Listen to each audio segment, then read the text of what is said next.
2018 বিশ্বকাপে ভেঙে পড়েছিল আর্জেন্টিনার স্বপ্ন। মেসি ছিলেন হতাশ, দল ছিল ছন্নছাড়া, কিন্তু মাত্র 4 বছরের ব্যবধানে সেই দলই পরিণত হল বিশ্ব চ্যাম্পিয়ন আর্জেন্টিনায়। স্কালোনির মাস্টার প্ল্যান আর তরুণদের আগ্রাসনেই বদলে গেল ইতিহাস। এবার প্রশ্ন উঠছে, 2026 বিশ্বকাপেও কি সেই জাদু দেখাতে পারবেন স্কালোনি, নাকি সময়ের স্রোতে নতুন রক্ত আর অভিজ্ঞদের মিশ্রণে গড়ে উঠছে আরেকটি সোনালী অধ্যায়? 2018 ফুটবল বিশ্বকাপে আর্জেন্টিনার অবস্থা ছিল যেন তাসের ঘরের মতো ভেঙে পড়া। মাঠে কোনো দাপট ছিল না, এমনকি লড়াই করার সামর্থ্য নিয়েও প্রশ্ন উঠেছিল। কিন্তু সেই ব্যর্থতার ভেতর দিয়েই জন্ম নিল ঘুরে দাঁড়ানোর এক অদম্য শক্তি। এর ফল মিলেছিল 4 বছর পর কাতারে, যেখানে 36 বছরের শিরোপা খরা কাটিয়ে লিওনেল মেসির হাতে উঠেছিল স্বপ্নের সোনালী ট্রফি। এই রূপকথার পেছনে ছিলেন লিওনেল স্কালোনির কৌশলী পরিকল্পনা। তিনি গড়ে তুলেছিলেন এক ঝাঁক তরুণ প্রতিভা, Enzo Fernandez, Emiliano Martinez, Lautaro Martinez, Mac Allister, Julian Alvarez, Romero আর পারেদেসদের।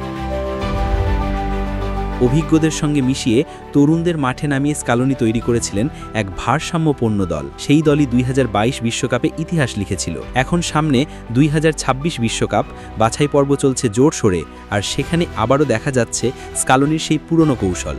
একের পর এক তরুণকে স্কোয়াডে ডেকে এনে যাচাই করছেন তিনি। চিলির বিপক্ষে সবচেয়ে কম বয়সে খেলোয়াড়কে খেলিয়ে ইতিমধ্যেই নজর কেড়েছেন তিনি।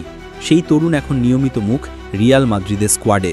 সম্প্রতি ডাক পেয়েছেন নতুন আরেক তারকা, 6 ফুট 2 ইঞ্চির ম্যানুয়েল লোপেজ। ব্রাজিলের পালমেইরাসে দুর্দান্ত খেলে এখন জায়গা করে নিয়েছেন জাতীয় দলে। ইকুয়েডর আর ভেনেজুয়েলার বিপক্ষে ম্যাচগুলো তার পারফরমেন্স দেখেই সিদ্ধান্ত নেবেন কোচ তিনি বিশ্বমঞ্চের জন্য কতটা প্রস্তুত। তবে দলের জন্য সবচেয়ে বড় প্রশ্ন, আনহিল ডি মারিয়ার জায়গা কে নেবেন? আর্জেন্টিনার শিরোপা জয়ের অন্যতম কাণ্ডারি বিদায় বলেছেন আন্তর্জাতিক ফুটবলকে। আর বিকল্প হিসেবে আলোচনায় আসছে নতুন এক তরুণ তারকার নাম, যাকে ডি মারিয়ার খেলার ধাঁচের সঙ্গে তুলনা করা হচ্ছে বারবার। তাহলে কি বিশ্বকাপের আসরে তিনিই হয়ে উঠবেন ডান উইংয়ের নতুন আর্জেন্টাইন জাদুকর?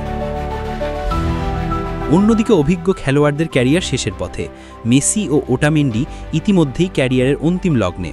পারেদেস ডিপলদেরও বয়স বাড়ছে দ্রুত, তাই বয়স্ক খেলোয়াড়রা ছন্দে থাকা অবস্থাতেই বিকল্প খুঁজে নিচ্ছেন কোচ স্কালোনি। এই কারণে সুযোগ পাচ্ছেন তরুণ তারকারা আলেহান্দ্রো গার্নাচো, ফাকুন্দো ফারেস্তি, নিকোলাস দোমিঙ্গেজদের মতো প্রতিভাবানরা। যেন নতুন প্রজন্মের জন্য তৈরি হচ্ছে মঞ্চ।